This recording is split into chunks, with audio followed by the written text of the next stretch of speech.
Приветствую, это Илья и мой канал Антимрак.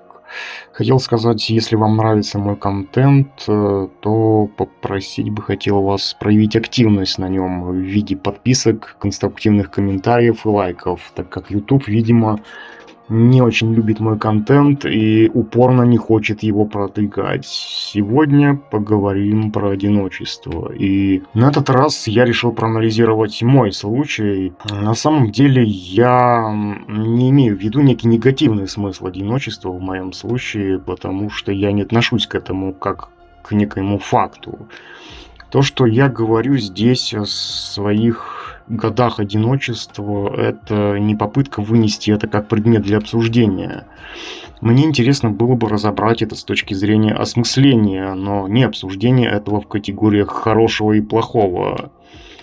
Я рассказываю именно о своем случае, и мне неизвестно, как понимают слово «одиночество» другие люди и относят ли они себя к категории одиноких. Некоторые почему-то понимают под одиночеством некий факт отсутствия кого-либо рядом. Кто-то говорит, что якобы одиночество может быть сознательным, означающим то, что человек сознательно ведет одинокий образ жизни. Судя по логике этих людей, получается, что неодиночный образ жизни является по умолчанию бессознательным, хотя те же самые люди, говорящие о сознательном одиночестве, могут говорить о своем горьком опыте отношений с другими людьми, но если предполагать со своей стороны некое действие, вызванное воздействием внешнего раздражителя, в данном случае это разочарование в отношениях, то о какой вообще сознательности может идти речь? Или под сознательностью в данном случае подразумевается интерпретация действия, ставшего следствием воздействия внешнего раздражителя? Значение опыта.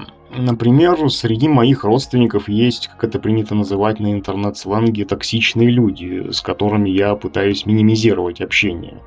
Можно ли назвать это мое действие по минимизации такого общения сознательным действием? Да, можно, но какое мое заключение токсичности этих людей стало результатом моего контакта с ними, то есть результатом непосредственного опыта, который побудил меня к действию по такой минимизации, то есть я сознательно не ввязываюсь в отношения с ними. Имеет ли это отношение к одиночеству, если я сознательно себя ограничиваю от общения с кем-либо? И я думаю, что уж если и применять к понятию одиночества термин «сознательное», то только в том случае, когда отсутствует какое-либо сравнение, то есть когда одиночный образ существования не противопоставляется жизни с кем-либо. Когда об одиночном образе жизни говорится как о некоем фетише, ставшем якобы сознательной реакцией вследствие опыта, то имеет ли это вообще отношение к сознательности?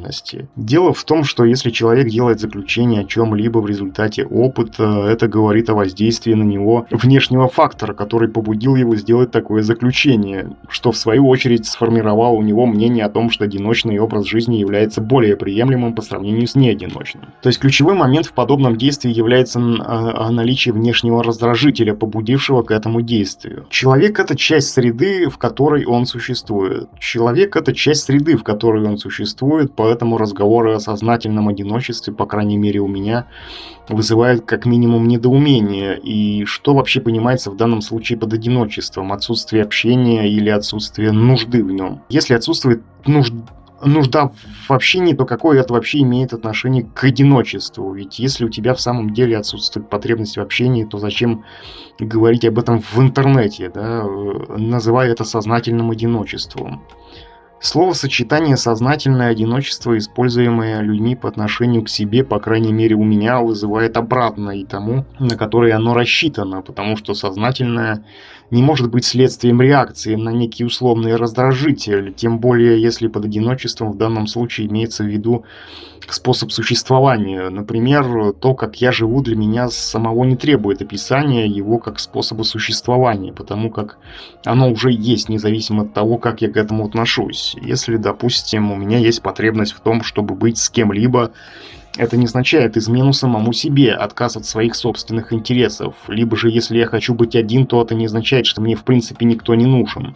Противопоставление одиночества не одиночеству. Мне кажется немного странным тот факт, что некоторые люди противопоставляют одиночество не одиночеству, как бы предполагая, что одно является спасением от другого. Но для меня это абсолютно разные состояния, поэтому считаю, что Сравнивать их глупо. Я вообще больше всего внимания обращаю на то, что каждый человек вкладывает какой-то смысл в слово «одиночество», но в основном, насколько я это понимаю, оно используется для обозначения негативного состояния, вернее, негативного отношения человека к своему состоянию, когда он один.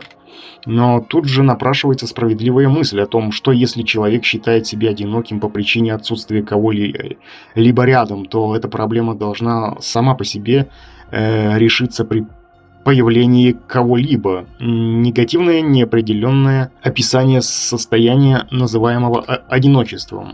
Допустим, человек мучается от того, что ему одиноко, и, наверное, вполне логично было бы предположить, что он знает, что такое неодиночество, если вкладывает в него смысл, противоположный одиночеству. Но если он мучается от одиночества, значит, он знает, какие критерии у неодиночества. То есть что-то за люди, при которых ощущается чувство одиночества. И вообще, зависит ли чувство одиночества от наличия кого-либо рядом или нет?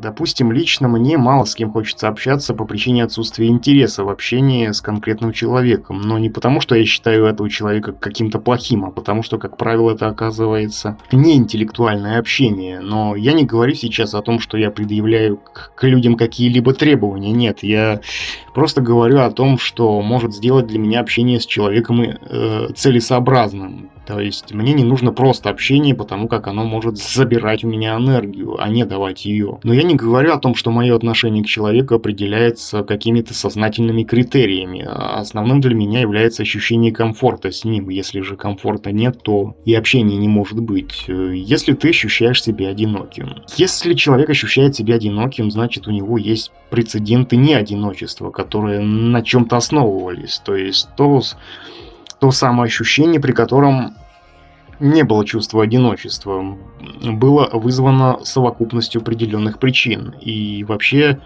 важно, как сам человек для себя определяет свое одиночество, если оно давит на него. Ведь вполне может оказаться так, что состояние, которое у него было до одиночества, было просто привычным, сложившимся в течение долгого периода жизни, но по причине привычки ему трудно осознавать себя одним. Я не готов делить свое пространство с кем попало. Я не готов делить свое пространство с кем попало, потому как для меня не существует вопроса быть или не быть с кем-либо. Для меня есть вопрос с кем быть.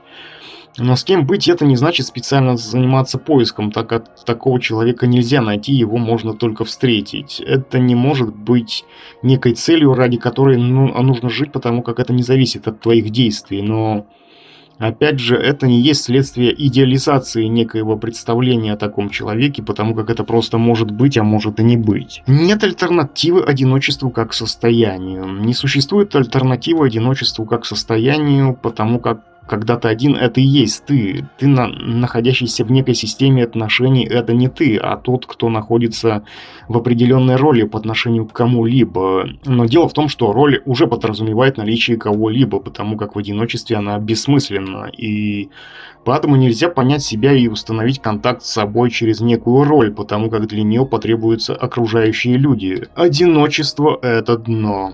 Одиночество – это дно, но с одним незначительным уточнением, дно, от которого ты можешь оттолкнуться, познакомившись с самим собой настоящим, потому что познакомиться с собой настоящим можно только наедине с самим собой. Ты не узнаешь себя настоящего, отождествляя свое существование с некой системой отношений во внешнем мире. И это вовсе не про изоляцию, а про опору, которая тебя никогда не покинет, потому как в этом случае твое отношение к самому себе определяется только тобой. Одиночество – это возможность установить контакт с собой, будучи не обусловленным системой внешних связей с другими людьми, которая означала бы зависимость от оценки твоих действий другими людьми. Зависимость от внешней мотивации.